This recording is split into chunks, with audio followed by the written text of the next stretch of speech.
Ya estamos de vuelta, 11:15, conversamos en comerciales también porque hay mucho que conversar, ya la presentamos Claudia Saavedra, Daniela Toro, se entregan las cifras actualizadas, tenemos 3.404 contagiados, tenemos lamentablemente 18 fallecidos. Estamos en la curva esperada, Claudia, hoy día se entrega esa cifra, se está aplanando, vamos en la curva esperada, ¿cómo es el panorama? Bueno, gracias por volverme a invitar, porque ya estuve acá, así que les agradezco mucho. Y tu pregunta me parece excelente, porque la verdad es que no se está aplanando ninguna cosa, según lo que nosotros vemos, y esto va en subida. Y como ustedes ven, llevamos 18 personas fallecidas, y esas personas que están fallecidas en condiciones excelentes hospitalarias, porque tuvieron acceso a todas las camas UCI, tuvieron acceso a todo el oxígeno y realmente si fallecieron, escapó a las manos humanas o a las manos de los médicos que los recibieron. Por lo tanto, en ese contexto creo que estamos, al menos en la Sociedad de Microbiología y con todo lo que hemos discutido en nuestro panel, quiero darle la palabra a la Dani, porque la Dani sabe que estamos realmente preocupados por el número de personas infectadas y cómo ha aumentado exponencialmente. Daniel. A ver, en cuanto a cómo ha ido creciendo, yo creo que los datos son esperados.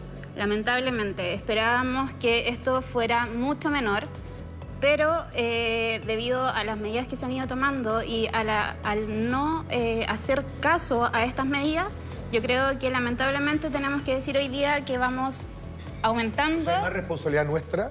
Yo creo que el sí. comportamiento de los chilenos. Claro, es que ese es un tema importante que estás tocando tú, porque dices que estás dando a entender que las medidas han sido insuficientes, a tu juicio.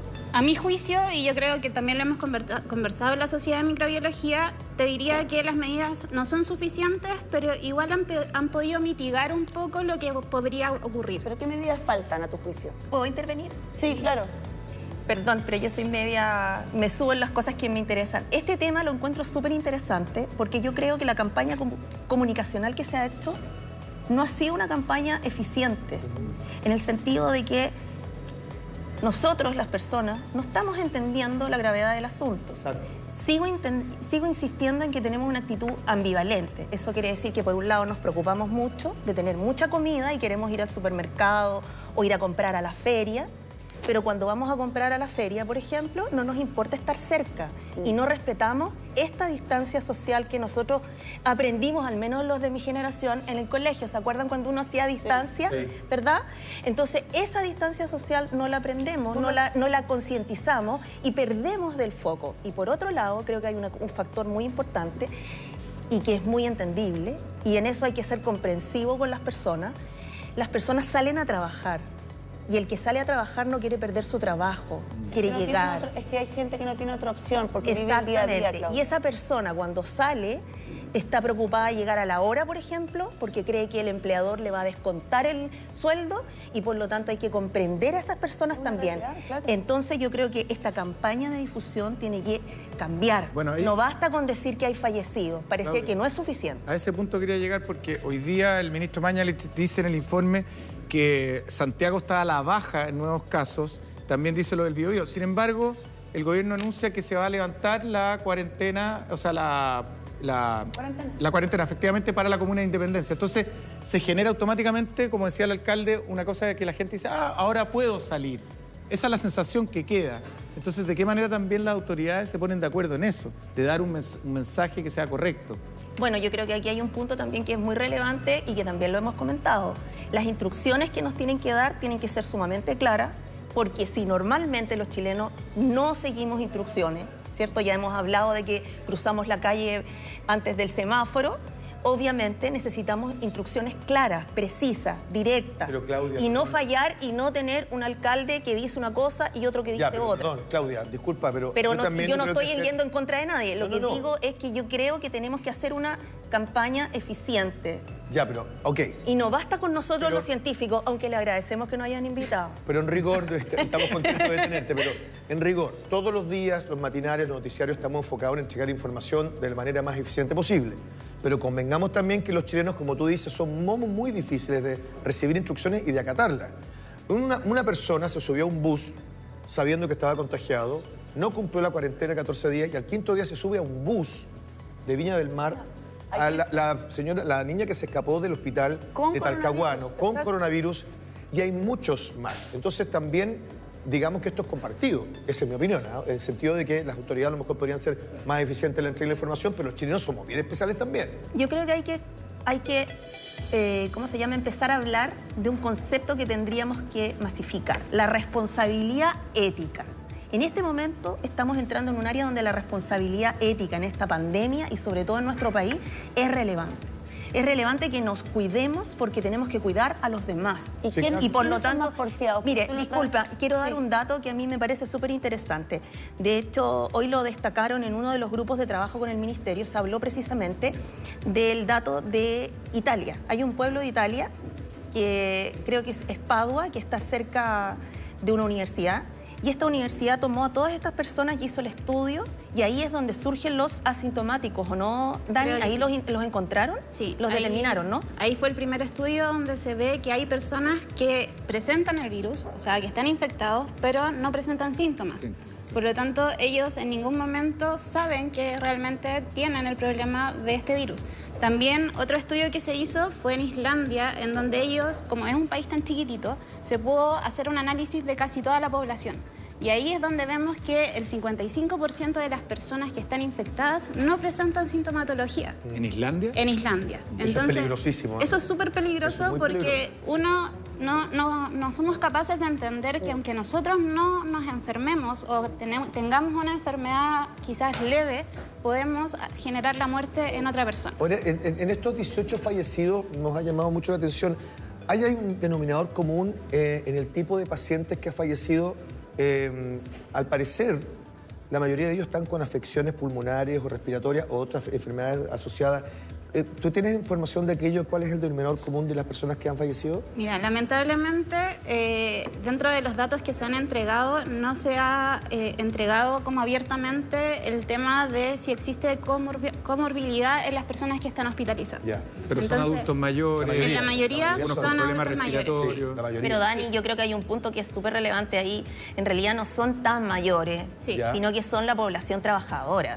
O sea, estamos hablando de gente que tiene sobre 50 años y en este momento tener 50 años es ser joven. Por lo tanto, a mí me parece destacable que estas personas que han muerto efectivamente son mucho más jóvenes que lo que se vio en Italia, por ejemplo, ¿cierto? En Italia se ve que la población que ha muerto es la gente muy adulta, la adulta mayor, que no puede luchar contra la infección. Entonces, a mí me parece notable eso, porque eso muestra, además, que aquí en Chile la gente que está saliendo a trabajar es la que está movilizando el virus por la ciudad, ¿cierto? Sí, ¿y eso qué significa? Lo que estábamos hablando de los asintomáticos. Es decir, el no tener los síntomas, el tener la sensación de que estamos sanos, de que no lo vemos, que no lo sentimos, que no lo leemos, ¿cierto? Entonces nos hace sentir seguros y nos hace ir más allá. O sea, yo podría ir a trabajar con el virus y no sentir nada. O sea, podrías tener el virus acá y no sentir nada. Claro, y eso es lo peligroso, porque en rigor el contacto con mi entorno provocaría duplicar el contagio. Sí.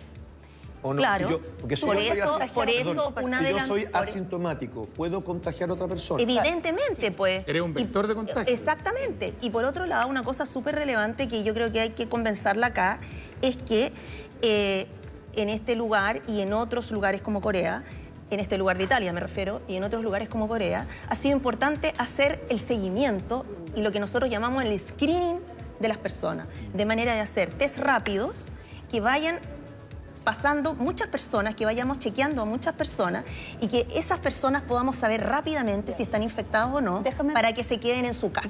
Entonces de ahí viene el tema de seguir distancia social, test rápido. Déjame interrumpirte ahí porque también los test rápidos han sido cuestionados respecto de que podrían entregar falsos positivos o falsos negativos. ¿Qué tan certero es ese test rápido?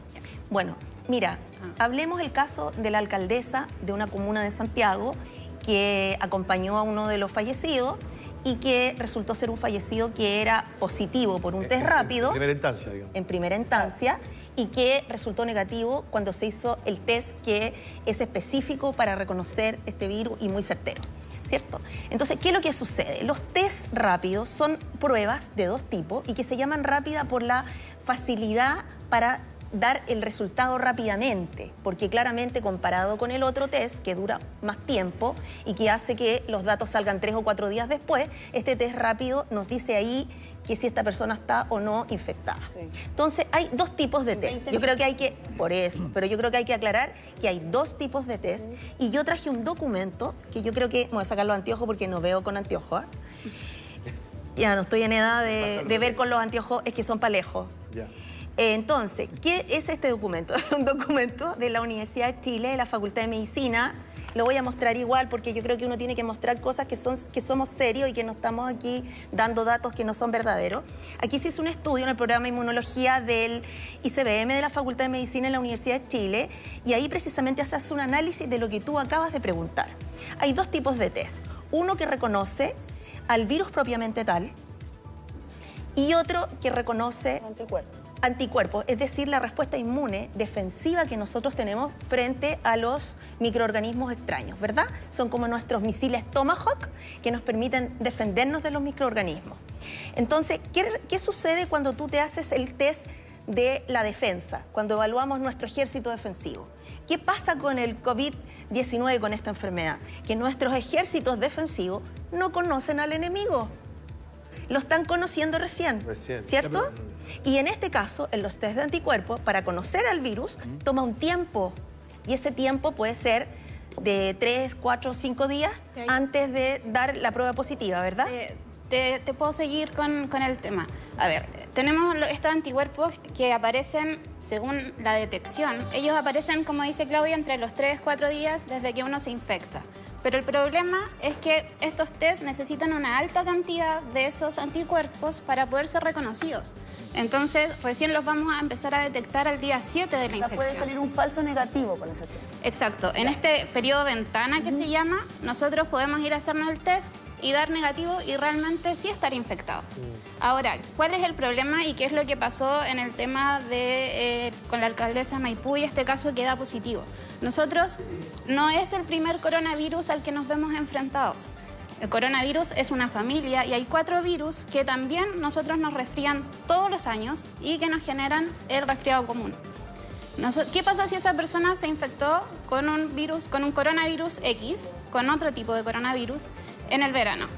Muy probablemente se va a generar una reacción que se conoce como reacción cruzada. Anticuerpos que reconocen a ese coronavirus pueden haber sido detectados en este test. Mira. Entonces, eso es el falso positivo que se puede generar. Claro, exacto. Daniela, Perdón.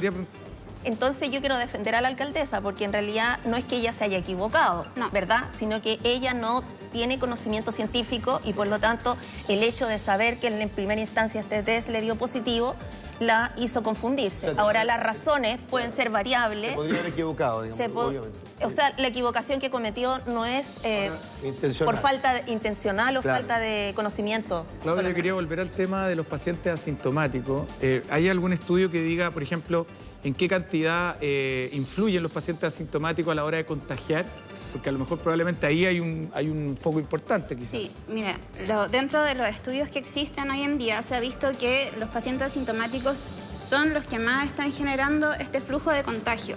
Porque principalmente al sentirse sanos, van por la vida. Van por la vida y ellos no se dan cuenta de que... ¿Cómo uno los puede controlar también? O sea, ¿cómo uno puede detectar que son pacientes con coronavirus si no hay síntomas? De ahí los test rápidos. Pero si es por eso, ¿podrían hoy día haber más contagiados de la cifra que se entrega? O sea, tenemos que pensar que las personas que están notificadas hoy en día tienen que cumplir la sintomatología previa. Entonces, todos ellos son pacientes sintomáticos. ¿Y el asintomático contagia a más personas o puede menos contagiar personas? a la misma cantidad de personas porque ya se ha visto que personas que son sintomáticas o no sintomáticas pueden tener la misma cantidad de virus en su cuerpo. Ahora, decían ayer en un estudio, lo comentamos acá, que el nivel de transmisibilidad, es decir, en un chileno es más bajo que en países europeos. O sea, por ejemplo, un italiano hoy día tiene un rango de contagiar a 3 como promedio y en Chile 1,75. Y en ese sentido les quería preguntar, ¿qué se puede deducir del panorama que hoy día tenemos? ¿Lo estamos haciendo bien? Porque uno tiende a compararse con otros países, por ejemplo, en la región, que tengamos 3.404 infectados detectados y 18 fallecidos. ¿Qué dice eso? A ver, según las cifras, yo te podría decir que en cuanto a la región, sí somos uno de los países que hemos tomado mejores medidas. Ok. Pero no quiere decir que sean suficientes. Claro. ¿Sí? O sea, perdón, el caso de Ecuador es escandaloso, Sí. el caso de Estados Unidos, por ejemplo, pero ahí hay un comportamiento, yo creo que también algo que se puede desglosar o se puede analizar acá, y es que evidentemente el virus se comporta distinto. No se está comportando igual en Italia, ¿Y por qué se no comporta se comporta igual en Argentina, y de hecho nosotros tuvimos una discusión precisamente de este tema porque... ¿cómo se llama? Podría haber un factor que podría ser genético, ¿cierto? Podría haber un factor que tiene que ver con el virus propiamente tal, ¿Puede ser lo que climático? se denomina, no la cepa, ojo, que Ya. se ha hablado mucho de cepa, y no es cepa, sino Variantes. variantes. ¿Te puedo aportar un pequeño dato aquí? Mira, estaba viendo una cifra de Brasil que dice que tienen 3.904 casos. Nosotros tenemos 3.000, ya 3.000 y tanto. Pero ellos tienen 111 muertos. 111 muertos, o sea, y nosotros llevamos 18. O Claro, sea, ¿cuál por es eso el te digo problema que ahí? se comporta muy distinto. Para la proporción de habitantes. o las políticas son diferentes. ¿O será que en Brasil están tomando menos test? Porque eso quiere decir que en Brasil hoy día, frente a la cifra que da el José, hay mucho más muertos por la misma cantidad de contagiados que Chile. Entonces, ¿quiere decir que esa tasa de mortalidad es mayor o que no han detectado todos los contagios, las personas contagiadas? O sea, evidentemente yo creo que hay un factor que es sumamente importante. De hecho, hay trabajo, hay una publicación nueva que muestra que los asintomáticos son la clave de control de la pandemia. Y por otro lado, esto que les mostraba yo, les comentaba al principio, que es lo que se vio en Italia, en este pueblito, porque aquí donde se descubrieron los asintomáticos, ellos precisamente hicieron un seguimiento de todos. Claro, era una población más chiquitita, cercana a la universidad, y por lo tanto pudieron testearlos a todos y reconocer a quién tenían que como sacar de la circulación, si en definitiva es eso. Oye, Claudia, y lo que pasa en Ecuador, que es terrible, terrible. O sea, ayer imágenes son mostraban imágenes que son desoladoras. Es que ellos no tomaron, hay países que no toman las medidas de detección O a tiempo. a tiempo, como lo estamos haciendo, tratamos de hacerlo Creo nosotros. que- mira, es que yo creo que no hay que tampoco calmarse con esto, porque aquí hay un problema que no se ha visualizado aún y que se puede, y que lo más probable es que aparezca y que se ha discutido en el Colmed. Nosotros estamos invitados a la mesa Colmed y se ha discutido el hecho de la disponibilidad de las camas UCI. O sea, no Es el queremos colegio llegar, médico, ¿cierto? yo creo que la meta chilena, la meta de los chilenos debiera ser no llegar a lo que ocurre en Italia, que es casi como un genocidio, porque tienes que elegir a quién le vas Es a que entregar es esa terrible. cama UCI y con todo Y eso es lo que nos asusta también. y eso es lo que debiera, digamos, ser el motor de fuerza para movilizarnos en contra Ya, de en esto Italia- y tratar de, ¿no es cierto?, fortalecer este autocuidado. En ser Italia más y en firme. España, justamente se comenta lo que tú comenzaste diciéndonos hoy día y también nos comentaste la vez pasada, que tiene que ver con el comportamiento de la población, ¿cierto? No solamente con las medidas que se toman, sino que también con la seriedad que le da la gente a las medidas que se toman. Se comentó mucho en Italia que al comienzo de esta cuarentena la gente igual salía a los bares, lo tomaron como vacaciones, iban a la playa, que es un poco lo que pasó al comienzo aquí también, en Santiago en particular. Tú hablaste el otro día de la población más porfiada y te referiste a los jóvenes. ¿Cómo has visto que los jóvenes han cambiado su comportamiento, si es que lo han cambiado en este tiempo? ¿O te parece que todavía son los que menos seriedad le toman a esto? Mira, no revisé exactamente si esas estadísticas de los jóvenes contagiados subieron, pero me da la impresión de que sí, porque cuando miramos el otro día los infectados, uno ve como que el intervalo de edades en el que uno encuentra más diagnosticado es entre los 30 y menos de los 60. Sí. Entonces yo considero que ese rango ahora nos está mostrando acá en Chile que ya no son los adolescentes, sino que es la gente que trabaja. Los que están saliendo de su casa. Yo creo que es la gente que sale de la casa, porque finalmente yo creo que los adolescentes y sobre todo en los sectores orientes de la región metropolitana hicieron la típica fiesta del virus Corina y cosas por el estilo y los carretes nocturnos en los edificios. Yo creo que ahora ya no, porque incluso los alcaldes distribuyeron dentro de los edificios de la región metropolitana una instrucción en que estos lugares públicos dentro de los edificios deberían cerrarse a la comunidad. Eso pasó, y eso perdón. fue muy útil. Eso Yo creo que pasó, ayuda mucho. Pero pasó ahora, hace poco, porque hasta hace unos días la gente que vivía en condominios todavía creía que podía juntarse con el vecino Oye, en un hace banquito. poco, incluso hasta la semana pasada. O incluso juntarse a parrillar, no tengo idea. Entonces, todavía había un gran nivel de desconocimiento, Daniela. Sí, lamentablemente es lo que mencionaba Claudia. Como que no le estamos tomando el peso real a lo que es esta situación. O sea, cada vez nos vamos a ir acercando más hacia el pic, se podría decir, de la enfermedad. ¿El invierno va a hacer eso? Se Entrando, yo creo. estima Mayo, que sería fines de abril, principios de mayo, donde empezaría a ocurrir esto. Y tenemos que tratar de estar lo mejor preparados. Al final es eso. Pero Daniela, me quiero detener en el tema del asintomático. Me parece que hay un peligro ahí importante, pues si no tomo conciencia, la verdad que yo estoy haciendo correr un riesgo tremendo a los que están alrededor. Cuando tú dices, quédate en tu casa, tiene que ver incluso con eso. Es decir, puede ser hoy día un asintomático y en la medida que tú te quedes en tu casa estás haciendo la pega. O sea, en el fondo es lo que tienes que hacer. Sí, exactamente. Y en el caso de... Yo entiendo que hay personas que no puedan quedarse en la casa. Los que trabajan, por tú. Pero esas personas pueden tomar otras medidas. ¿Cómo que cuáles? es el distanciamiento social, el lavarse las manos regularmente, si no tienes jabón, lavártelas o tratar de buscar alcohol gel. Pero tener esas medidas y que cuando llegues a tu casa, ojalá lo primero que llegues directo a lavarte las manos y lavarte la cara. Porque la cara también está ¿Y expuesta. sacarse los zapatos sirve? Sí, sí sirve. Porque parece que en el suelo, en el piso también También, a ver, este virus lamentablemente se mantiene desde horas a días en alguna superficie. Entonces tenemos que ser lo más resguardados posible para no contagiarnos nosotros o no contagiar al resto. Esa meta hay que limpiarla permanentemente. O sea, Sí. nosotros lo hacemos claro. permanentemente. ¿Qué pasa, por ejemplo, cortito, José, cuando yo voy a una feria libre?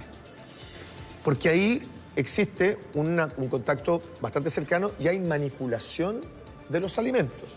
Sí. Si yo voy a una feria libre, tengo que exigir que el dependiente esté preparado para atender. A ver, yo creo que en una feria libre, ojalá yo sé que es complejo porque normalmente se genera mucha gente cercana, ¿verdad? Pero se podría tener, no sé, distanciamiento de los locales, hacer las ferias días intercalados quizás.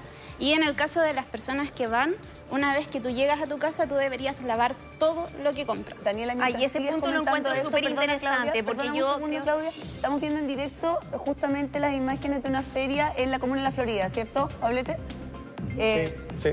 Que justamente han seguido funcionando porque tienen que ver con abastecimiento básico. La Florida no está en cuarentena, pero incluso en las comunas en cuarentena han seguido funcionando. ¿Cómo lo está haciendo la gente? Porque la gente tiene que ir a comprar y a veces se generan atochamientos y hay que manipular además los alimentos. Perdón, cortito, esa cámara es nuestra, ¿verdad? Esa imagen en directo. Mira, el dependiente, está con mascarilla y guantes. Y ella también, fíjate que tiene la boca y la nariz Exactamente. cubierta. Veamos las imágenes. Claro, él está... Claudia, ¿cómo ves ahí al dependiente? A ver, Mascarilla y guante está. ¿te puedo dar mi comentario? Sí, Daniela, por favor. A mi parecer, el tema de los guantes, yo creo que no sirve mucho. ¿Por qué? Porque los guantes, si te los pasas por la cara, va a contaminar igual como si estuvieras sin guantes. Y el guante puede tener el virus en el guante. Aparte que el guante es material plástico. Y hay que saber cómo sacárselo. Que el virus se mantiene Pero te puedo hacer un una tiempo pregunta en el técnica. material. Perdona, yo soy el caballero que está ahí y me da 1 kilo de manzana. Con los guantes, agarro la manzana, si el virus está en el guante, agarro la manzana, la traspaso y si yo me como esa manzana me lo pego. Ya, pero ella dijo algo importante. Pero es que es mucho más relevante que esa persona tuviese alcohol gel, se limpia las manos, toma las manzanas, las mete a la bolsa. Eso es mucho más importante que usar guantes. Pero si Yo tú llegas creo a que tu el tema casa del con lavado esa de la fruta, verdura y todo la que idea tú es recibes... lavarla completamente. Sí. O sea, yo creo que uno tiene que llegar, ahora hay que pensar en tomar todas las medidas. Yo creo que si tuviéramos las manos de color rojo, por ejemplo, y tocáramos todo lo que tocamos, queda rojo. Hay que pensarlo así. Y que si te llevas las manos a la cara, a los ojos, está rojo y eso rojo te lleva el virus. Por lo tanto, cuando uno compra en la feria, ¿verdad? Si este señor se lava las manos rigurosamente y nos entrega las naranjas y las manzanas, yo no confiaría. Yo llegaría a mi casa, pescaría las manzanitas, pescaría las naranjitas, ¿verdad? La que tiene cubierta. Y lo que se puede pelar, se pela y se lava, ¿no es cierto?, con una solución como cuando estábamos con el cólera. Sí. De cloro, 3 cucharadas de cloro en 1 litro de agua. ¿Verdad? Y eso nos permite, ¿no es cierto?, tener la seguridad que no vamos a contaminarnos ni que vamos a contaminar nuestro hogar. Por lo tanto, cuando la cesta llega o la bolsa llega con las verduras, uno tendría que lavar la bolsa la mesa donde las puso, guardarla. Y un tema que me preocupa porque yo soy media maniática también, y el otro día compré una acelga, ponte tú. Y las hojas de la acelga son súper grandes y dije, va a ensuciar todo el refrigerador. Entonces uno lo pone en una bolsita plástica, ¿cierto? Para aislarlo del resto del refri y lo mete en la cajita. Y cuando la quiere comer, la saca, y cuando todo lo que uno saca y corta con ese cuchillo, para no tener lo que se llama contaminación cruzada, tiene que lavar el instrumento. ¿Y cuánto dura el virus en la cáscara de alguna fruta o en la hoja de la espinaca o de la acelga, como dices tú? Mira, los estudios que hay, no he visto en fruta, no sé si la Dani ha visto. Lo que yo vi fue el estudio clarísimo, donde se muestra que perdura días en plástico, acero inoxidable, metal, plástico. Plástico, o sea, prácticamente en todas las... principalmente el virus puede estar desde horas hasta días en distintas superficies. ¿Qué es lo mejor que podemos hacer? Destruirlo con agua, jabón o con alcohol gel. Eso es como lo más relevante. Y lo otro importante es que nosotros, mucha gente, la fruta o la verdura la guarda en el refrigerador, ¿no es cierto? Ahí está a 4 grados. El virus se mantiene a esas temperaturas más tiempo. Ahora, entonces, por eso es importante. Sí, es más estable. Lo que yo tiendo a hacer es que uso el refrigerador como un protector. Para que la comida no se te eche a perder. Claro. Es claro, uno dice, bueno, esto me va a durar más, pero tú la albahaca, por ejemplo. Sí, uno claro, dice, entonces el virus también dura más. Claro, digo, sí, ese es el problema, porque el virus se va a preservar, va a estar ahí, pero cuando tú te vayas a alimentar, te lo vas a echar a la boca. Entonces dejarlo lavar las cosas, lavar las cosas. Pero es importante destacar las características estructurales del virus. Cómo es este virus que explica que sea tan resistente a la temperatura, que perdure tanto en el aire como aerosol, también se ha encontrado. Por lo tanto, yo creo que el tema estructural, la Dani es viróloga y entonces deberíamos mostrar un monito, pero es que no salió. Ahí está, atrás, acá atrás. Dani. Ya, mira. Principalmente este virus tiene dos particularidades. Una que lo hace estable, se podría decir, cuando está en superficies o ese tipo de material, no en algo vivo. Y tiene otra característica que nos permite destruirlo de manera muy fácil. El virus tiene su genoma, ¿no es cierto?, que en este caso son moléculas de ARN. Y esto está cubierto por proteínas, que lo único que tienen la función es que nada llegue hacia el interior de su genoma, que es lo más importante de este virus para poder luego generar más virus. Sobre eso tiene una membrana, y esa membrana es de origen celular. Y esa membrana quiere decir que es como un tipo de grasita. Entonces, nosotros sabemos que el jabón sirve para disolver la grasa, ¿no es cierto?, cuando nos lavamos las manos. Y el alcohol gel lo que hace es destruirla. Por lo tanto, esa es la manera más fácil de poder destruirlo. Pero el hecho de que tenga todas estas capas, se podría decir, también lo hace estable en superficie. Déjame interrumpirte ahí un segundo, porque si estuviera en la cáscara de la fruta o en la hoja de la espinaca o de la lechuga que me voy a comer, no basta entonces con lavar eso solo con agua. Con agua y jabón. Hay que lavarlo con agua y esas gotitas de cloro que antes se usaban para lavar la lechuga. Sí. Eso también funciona.